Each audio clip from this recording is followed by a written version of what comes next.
नमस्कार।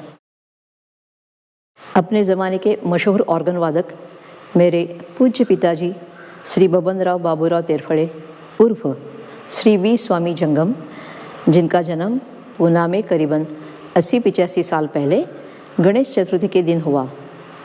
आपने संगीत की प्राथमिक शिक्षा अपने पिताजी स्वर्गीय बाबैया शास्त्री जंगम इनसे प्राप्त की। तत्पश्चात गंधर्व कंपनी में अपने चचेरे भाई श्री दत्तोबा जंगम इनसे ऑर्गन वादन की विशेष तालीम हासिल की। तब आपकी उम्र थी 14 बरस। गंधर्व कंपनी में काम करने के कारण आपको बड़े बड़े गवैयों के साथ, जैसे कि बाल गंधर्व मास्टर कृष्णराव, विनायकराव पटवर्धन, गंगाधर लोंढे, वालावलकर आदि गायक नटों के साथ ऑर्गन करने का अवसर प्राप्त हुआ। उसी दरमियान साइलेंट मूवीज़ में भी आपने हारमोनियम वादन का काम शुरू कर दिया। ये बात है 1922 की। जून 1928 को गान कोकिला हीराबाई बड़ोदेकर जी ने नूतन संगीत विद्यालय नाम की अपनी नाटक कंपनी शुरू कर दी, जिसका पहला प्रयोग किर्लोस्कर थिएटर मतलब पूना की वसंत टॉकीज़ में हुआ। उस कंपनी में तब आदरणीय श्री सुरेश बाबू माने, हीराबाई और कमलाबाई बड़ोदेकर, नाना साहब हर्डीकर आदि कलाकारों का योगदान रहा। बाद में ये कंपनी मुंबई में स्थलांतरित हो गई और वहाँ पर संगीत मान अपमान और संगीत सौभद्र ये 2 मराठी नाटक प्रस्तुत किए गए। इन नाटकों में श्री रामभाऊ कुंदगोळकर उर्फ सवाई गंधर्व, सुरेश बाबू और हीराबाई बड़ोदेकर प्रमुख भूमिका निभाया करते थे। फिर इस कंपनी ने श्री स अ शुक्ल लिखित संगीत मीराबाई नाटक का प्रयोग शुरू किया, जो आगे चलकर बहुत दिनों तक हाउसफुल होता गया। इन दिग्गज कलाकारों की मंडली कई जगह, कई गांवों में जाकर नाटकों का प्रयोग किया करती थी। आखिर में मुंबई में आकर ये कंपनी स्थिर हो गई। वो दौर था 1930 से 1933 तक का। संगीत मानापमान, संशय कल्लोळ, युगांतर, मीराबाई इन नाटकों का मान लो एक सुवर्ण काल शुरू हो गया था और मेरे पिताजी के जिंदगी का भी, क्योंकि काफ़ी लंबे समय तक दिग्गज महान गायकों के साथ ऑर्गन वादन करने का उन्हें सुअवसर मिलता रहा। श्री कृष्णराव मोरे, श्री वाईकर और श्री बंडोपंत सोहनी भी इस कंपनी में शामिल हुए थे। किसी कारणवश 1933 में ये कंपनी बंद हो गई। तत्पश्चात गोहरबाई कर्नाटकी की वजह से मेरे पिताजी को माया शंकर शेठ ठक्कर की शारदा फिल्म कंपनी में नौकरी मिल गई। 1937 तक वहाँ उन्होंने काम किया। तब स्टंट फिल्म का ज़माना शुरू हो गया था। कुछ स्टंट फिल्मों में भी उन्होंने म्यूज़िक दिया। म्यूज़िक डायरेक्शन का सिलसिला अब शुरू हो गया। यंग इंडिया, कोलंबिया, ओडियन और HMV इन रिकॉर्डिंग कंपनियों में पिताजी बतौर म्यूज़िक डायरेक्टर काम करने के लगे थे। साथ ही साथ उस ज़माने की बहुत प्रख्यात गायिकाएं मोघूबाई कुर्डीकर, अंजलि लोलेकर, कृष्णाबाई उद्यावरकर, रोशन आरा बेगम, जद्दन बाई, मल्लिकार्जुन मंसूर, सुरेश हळदणकर, DV पलुस्कर, पंडित वामनराव सडोलीकर, कृष्णा पंडित इन सब गवैयों के साथ ऑर्गन वादन करने का कई बार उन्हें मौका मिलता रहा। ये मेरे पिताजी का सौभाग्य ही तो रहा। अब बात आती है 1940 से 1944 तक की। पिताजी का सफ़र अब फिल्म इंडस्ट्री की तरफ बढ़ने लगा।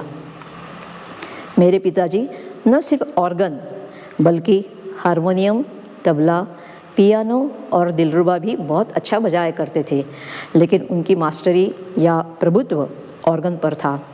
शायद यही वजह थी कि मेरे पिताजी को कोल्हापुर में मास्टर विनायकराव जी के प्रफुल्ल कंपनी में म्यूज़िक डायरेक्शन का काम मिल गया। 1944 में ये कंपनी मुंबई में स्थलांतरित हो गई, लेकिन 1947 में मास्टर विनायकराव जी के निधन के बाद ये कंपनी बंद हो गई। कुछ दिनों के बाद पिताजी ने वी शांताराम जी के राजकमल स्टूडियो में पार्ट टाइम जॉब किया।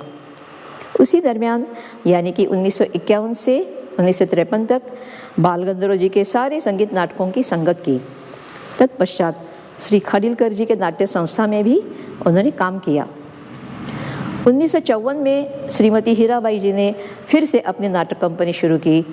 फलस्वरूप मेरे पिताजी को हीराबाई, कृष्णराव चोणकर, श्रीपाद नेवरेकर, विमलाबाई कर्नाटकी, वेर्नेकर, नावडीकर आदि कलाकारों के साथ काफ़ी समय तक साथ संगत करने का सौभाग्य मिला। 1955 में मेरे पिताजी पूना आ गए और वहीं पे सेटल हो गए, लेकिन संगीत नाटकों में ऑर्गन बजाने का नशा जरा भी कम नहीं हुआ। संगीत पुण्य प्रभाव, विद्याहरण, प्रेम संन्यास, भावबंधन, सौभद्र, मानापमान ऐसे बहुत सारे मराठी नाटकों में ऑर्गन वादन का उनका सिलसिला जारी रहा। आखिर के करीबन 20 साल तक मेरे पिताजी ने मराठी नाट्य जगत के मशहूर कलाकार श्री चित्तरंजन कोल्लटकर जी के साथ काम किया। उनके सारे नाटकों में ऑर्गन वादन करते रहे। पिताजी ने ऑर्गन को बहुत दिल से प्रेम किया, अपने बच्चे की तरह उसकी हिफाजत किया करते थे। कभी भी कोई भी पिताजी को ऑर्गन वादन के लिए बुलाते थे तब तुरंत वे हाँ कर देते थे, चाहे उनकी तबीयत ठीक हो या ना हो। पिताजी की उंगलियों में जादू था। जब भी वे ऑर्गन बजाया करते थे तब लगता था मानो पानी में उनकी उंगलियां लहरा रही हो। इतनी सहजता, मुलायमपन उनके बजाने में था। एक माधुर्य और स्पॉन्टिनिटी, सृजनशीलता उनके बजाने में हुआ करती थी। एक बात मैं ज़रूर कहना चाहूँगी कि मेरे पिताजी ने ऑर्गन वादन के साथ कभी भी समझौता नहीं किया और ना ही किसी की जी हुजूरी। हमेशा ही प्रलोभनों से और व्यसनों से कोसों मील वे दूर रहे। जिंदगी के आखिरी पल तक पिताजी बहुत एकनिष्ठ रहे, बहुत आदर के साथ, प्रेम के साथ, ईमानदारी के साथ और सबसे बढ़कर खुशी के साथ संगीत देवी की सेवा की। ये मैं बहुत गर्व के साथ कहना चाहती हूँ। छोटे बच्चे की तरह नाटक के हर प्रयोग के समय उनके अंदर एक एक्साइटमेंट हुआ करती थी और ऐसे ऑर्गन बजाया करते थे उस समय मान लो उनका वो पहला ही प्रयोग हो। और प्रयोग के बाद प्रोड्यूसर से पूछा करते थे, अगला प्रयोग कब होगा, मैं कब आऊँ। मेरे पिताजी का जीवन मानो बादलों में छुपा हुआ एक चमकता तारा था जो ऑर्गन वादन के स्वर्गीय आनंद में हमेशा मस्त रहता था, दुनिया से बेखबर। ये तारा 26 दिसंबर 2000 के दिन हमेशा के लिए लुप्त हो गया, लेकिन उसकी स्मृति मराठी संगीत नाट्य क्षेत्र में हमेशा ही जिंदा रहेगी, चमकती रहेगी। पिताजी की याद में उन्हीं का ऑर्गन पर बजाया हुआ एक नाट्य गीत, जिसके द्वारा मैं नृत्य के माध्यम से उन्हें श्रद्धांजलि अर्पित करना चाहती हूँ। धन्यवाद।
है।